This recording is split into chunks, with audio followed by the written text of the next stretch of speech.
Kitchen માં આજે હું તમારા માટે લઈને આવી છું લાલ આથેલા મરચાની રેસીપી। તો વિડિયોને ધ્યાનથી જોજો અને જો તમે મારી ચેનલ સબસ્ક્રાઇબ ના કરી હોય તો ચેનલને સબસ્ક્રાઇબ કરી દેજો। ચાલો આપણે વિડિયો શરૂ કરીએ। તો સૌપ્રથમ આથેલા મરચા બનાવવા માટે હું તમને સામગ્રી જણાવી દઉં છું। આ મેં મરચા લીધેલા છે સમારેલા અને આને મેં સમારી દીધા છે, તમે જોઈ શકો છો। અને આ હિંગ લીધેલી છે 1 ચમચી જેટલી, ગોળ લીધેલો છે, ગોળને મેં છીણી નાખેલો છે। તમને ગળપણ વધારે પસંદ હોય તો તમે વધારે નાખી શકો છો। આ મેં રાઈના પૂરિયા લીધેલા છે 2 ચમચી જેટલા અને આ મેં વરિયાળી લીધેલી છે 1 ચમચી। તો સૌપ્રથમ આપણે આ મરચામાં હળદર એડ કરી દઈશું 1 ચમચી જેટલી અને એની અંદર આપણે મીઠું એડ કરી દઈશું 1 ચમચી જેટલું અને એને પલળવા દઈશું 2 મિનિટ માટે। પાણી પછી આપણે નિતારીને આપણે આથેલા મરચા બનાવવાના છે એટલે મિક્સ કરી દઈશું સરસ રીતે। અને બીજી જે સામગ્રી જોશે એ હું તમને આગળ વિડીયોમાં જણાવતી રહીશ।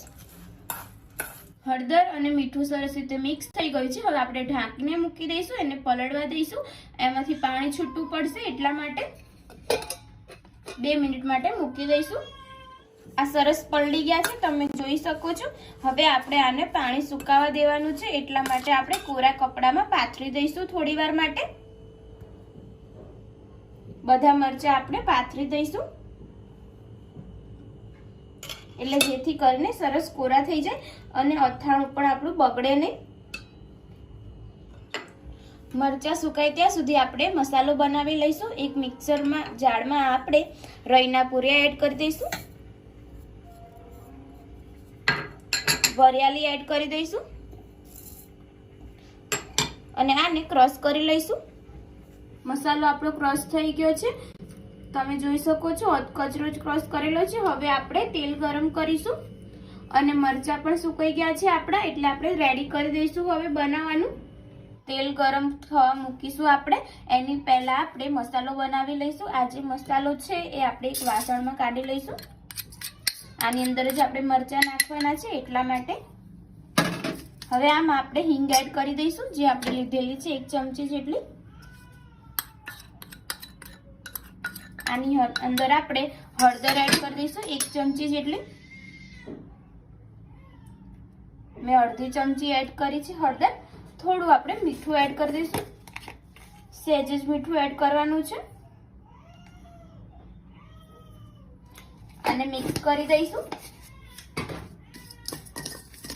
અને હવે આપણે આની અંદર તેલ ગરમ કરીને નાખી દઈશું। મસાલો મેં મિક્સ કરી દીધેલો છે અને મેં 3 પરી જેટલું તેલ ગરમ થવા મૂકેલું છે। તેલ ગરમ થાય એટલે આપણે આની અંદર એડ કરી દઈશું। તેલ ગરમ થઈ ગયું છે, હવે આપણે બહુ તેલ ગરમ નથી થવા દેવાનું। હવે આપણે મસાલામાં એડ કરી દઈશું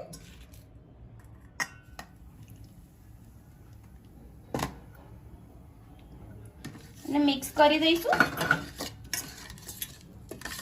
હવે આપણે જે આથેલા મરચા છે એ આપણે અંદર એડ કરી દઈશું। હવે આપણે આ મરચા એડ કરી દઈશું અંદર, સરસ કોરા થઈ ગયા છે અને મિક્સ કરી દઈશું। આપણું અથાણું રેડી થઈ ગયું છે, તમે જોઈ શકો છો। હવે આપણે આની અંદર ગોળ જે આપણે છીણેલો લીધેલો છે એ એડ કરી દઈશું ગળપણ માટે। સરસ રીતે મિક્સ કરી દીધું છે। હવે આપણે આની અંદર ગોળ એડ કરી દઈશું। તમને ગળપણ ના પસંદ હોય તો તમે ગોળને ના નાખો તો પણ ચાલે। ગોળ આપણે મિક્સ કરી દઈશું સરસ રીતે, આનાથી સહેજ રસો થશે। હવે આપણે આની અંદર થોડો લીંબુનો રસ એડ કરી દઈશું અને મિક્સ કરી દઈશું। સરસ રીતે આપણે મિક્સ કરી દઈશું આને। આ અથાણું બહુ ટેસ્ટી લાગશે, તમે રોટલી સાથે પણ ખાઈ શકો છો, પરાઠા સાથે પણ ખાઈ શકો છો, બહુ સરસ લાગશે। હવે આની અંદર આપણે 1 લીંબુની ચીરી એડ કરી દઈશું અને મિક્સ કરી દઈશું। આને આપણે કાચની બરણીમાં ભરવાનું છે, જેથી કરીને બગડે નહીં. તમે કાચની બરણીમાં ભરી શકો છો આને. તમે જોઈ શકો છો સરસ આપણું અથાણું રેડી થઈ ગયું છે.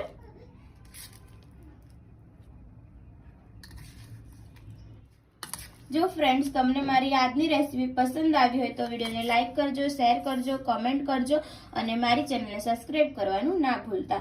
તો હવે મળીએ આપણે એક નવા વિડીયો સાથે. જય માતાજી, જય શ્રી કૃષ્ણ.